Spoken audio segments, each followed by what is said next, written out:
Today on Yester Kitchen, we're going to head out to 1945 to discover a little-known meatloaf with huge flavor. You're going to love it. Let's get started.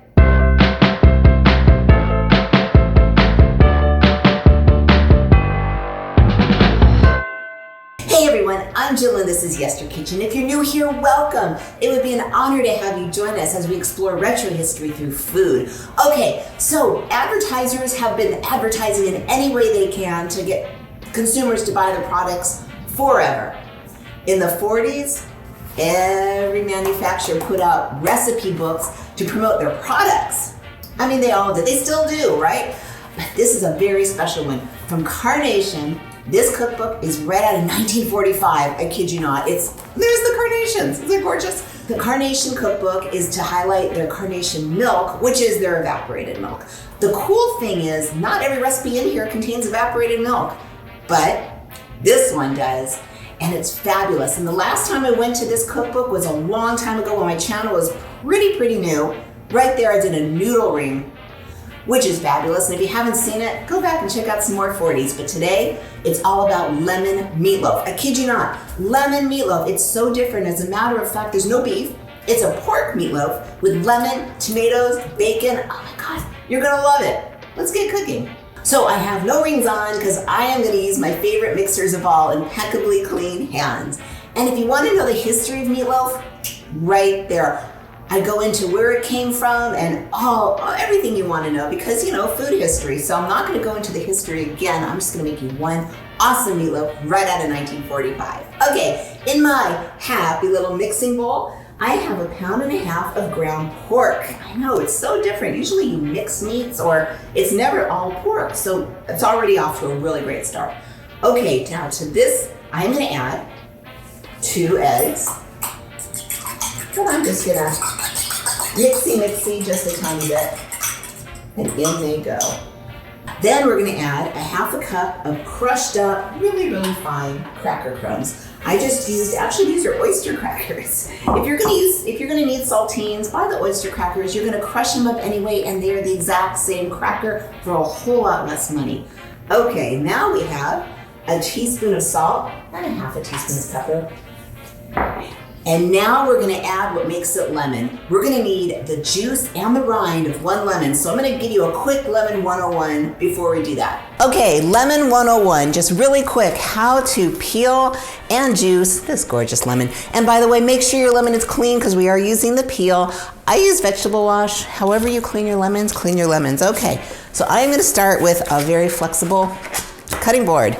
And I have here a microplane. This is my favorite thing for taking a peel off. However, if you don't have a microplane, although I highly recommend that you do, a cheese grater will do just fine. Even the box grater should work for you. So, because you want them in shreds. So all you're gonna do is you're gonna take your microplane and you're just gonna quickly, see how that happens? That's what you want. And you just wanna pass it once, because any more than that, as you can see, you're starting to get into the white part. This is the pith, P-I-T-H. I know I talk about it all the time. It's bitter. You just want the skin, which is why the microplane works so beautifully. And you just you can dump it out every now and then and just kind of collect your lemon peel. Give me a second to finish this and we'll move on to juicing. Okay, so you want to get off every little bit of lemon that you can possibly get off. And now we have our peeled lemon. Now we'll put this aside and we're gonna put that in a little bowl. And now all you do is you take your lemon, cut it in half, enter one cute little bowl. It is cute, isn't it? And then you're just gonna go ahead and take your lemons and juice them. And you wanna get all that juice out. And actually I did it a little backwards, so just bear with me. Because what you don't want is seeds. Actually, this is not bad because I am only seeing like 1 seed. So I guess I was lucked out and got a pretty good lemon. So if I had a strainer at the ready, because sometimes you do have a lot of seeds and all you do is you take your juice, pour it in, let the juice come out. Take a spoon, because you have some pieces of lemon and you want the juice out of there, and just kind of mash them around until you have a bowl of fresh lemon juice. That's it, back to the meatloaf. So now you know what to do. So here is our lemon juice. And here is our lemon peel. You are gonna taste lemon in this dish. It's not totally like forward pronounced hello lemon, but there is very much a lemon flavor to this, but it works perfectly. Okay, now we're gonna do my favorite part, and that's make sure, my cracker crumbs are going everywhere. Let's make sure everything is just perfectly mixed up. And you wanna do it light because you really don't wanna squish your meat for too long because it makes the meat tough. But at the same time, you wanna get in here and you really wanna make sure everything is well incorporated. So give me just a second to finish this up and we will go to the next step. Okay, now that our mixture is well blended, we're gonna bring in 1 loaf pan. That is well greased. Meatloaf, such a popular thing, especially in the Depression, in the 30s, in the 40s, till now. I mean, it's just how customizable is it? There's a million different recipes, there's a million different flavors, and this is just one of those lesser known ones that was hiding way in the cookbook that I just read and went, oh my God, I need to bring this back to life, and you should try it. Okay, so now into our loaf pan goes, there we go, goes our meat mixture. And you just want to kind of pat that gently. And just make sure, I can smell the lemon. Just make sure it's nice and in there. And the next thing you're gonna need is 1 cup of there's the canned tomatoes. So most canned tomatoes come in a little more than a cup. You can probably get away with it, but drain out most of the juice because this is gonna create a lot of fat, which is flavor, and this is just gonna, if you have the juice in it, it's just gonna make it too wet, but you want some juice in there. I actually have these heirloom tomatoes. They're like 3-color tomatoes. You can use, the recipe didn't specify, so you can use whatever you want. And we're gonna go ahead and pour our tomatoes over and just kind of get them all over the top. Look at that, that is absolutely gorgeous. Now, bacon! So I've got about 6 or 8 pieces. I have them cut in half. And you're just gonna lay them right over. I actually chose to lay it this way because I think it's gonna cut easier. As a matter of fact, last time I made this, it did cut easier. So in goes your bacon, which is just absolutely beautiful. And my oven is set to 250. This is a bacon dish, a meatloaf dish that's really kind of the precursor to a slow cooker. So there, oh, look at that, isn't that gorgeous? So the slow cookers actually came out in 1940 and started going into the homes in the 40s, and they became very popular because who wouldn't want to start their dinner, go to work, come back, and it's done. So our beautiful little meatloaf is gonna go in the oven for 2 hours. So go get your work done, do whatever, come back.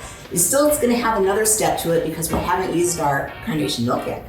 But for right now, this goes in a 250 oven, and I will see you when it comes out.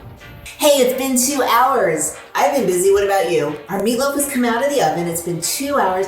So remember, 40s was scratch cooking. So everything took a while. I mean, the housewife spent a lot of time in the kitchen and she was prepping everything. You know, you couldn't go to a store and buy a roasted chicken like we can now. She had to roast the chicken or peel potatoes or onions or tomatoes or anyway, it was a process and she spent a lot of time in the kitchen, and actually a lot of the improvements, like in the 40s and 50s, we're all about the kitchen and making the housewife's job in the kitchen easier, but I know that's another story.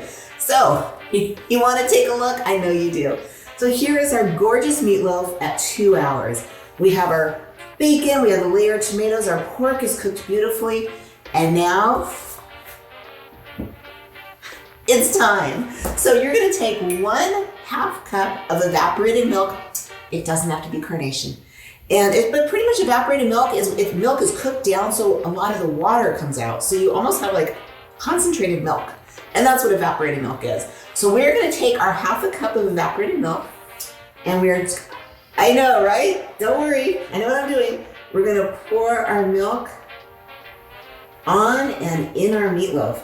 And by the way, super important to note, when I took the meatloaf out of the oven, I went ahead and drained off all the grease, because you're gonna have grease from the pork, you're gonna have grease from the bacon, and it kind of came up to where the milk was. So you wanna get rid of all that. So get rid of your grease, replace it with milk, and now, scratch cooking, original slow cooker. It is going back in our 250 oven for another 30 minutes. And then we're gonna bring it out and we're gonna come bring this thing home.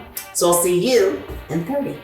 Okay, so it's been 2.5 hours. So this is a perfect meal like for a Sunday, because you're all chilling at home anyway, so you might as well let your oven do some of the work for you.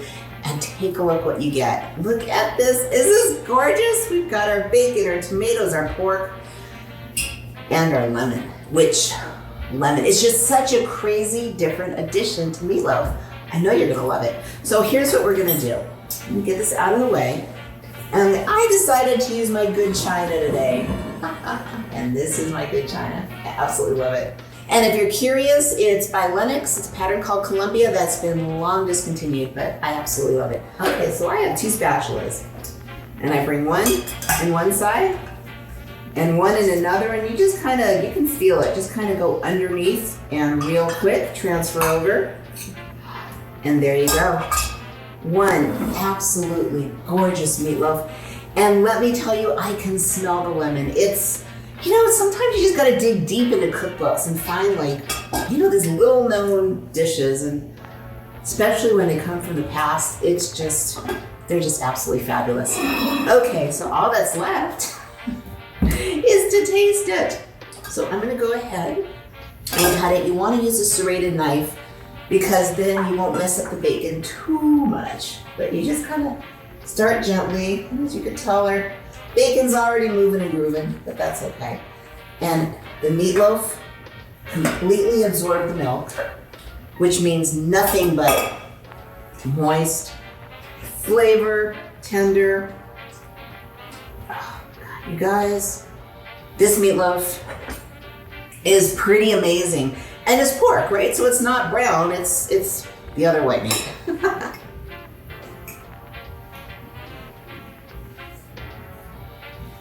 So your lemon is very much there, but it doesn't punch you in the face. It just complements the pork, complements the tomatoes, complements the bacon, especially the bacon.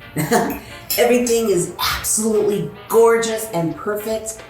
If you try it, let me know. I know you're gonna love it. And it's easy, right? You just kind of like let the oven do the work. So the precursor to the slow cooker oven, scratch made in the 40s. If you would like to explore more dishes from your childhood or just the past, I invite you to subscribe. I release new videos every week. In the meantime, there's some more retro dishes for you. And remember, every dish, even lemon meatloaf, oh, little known dish from the 1940s, has a story. I'll see you in the next video.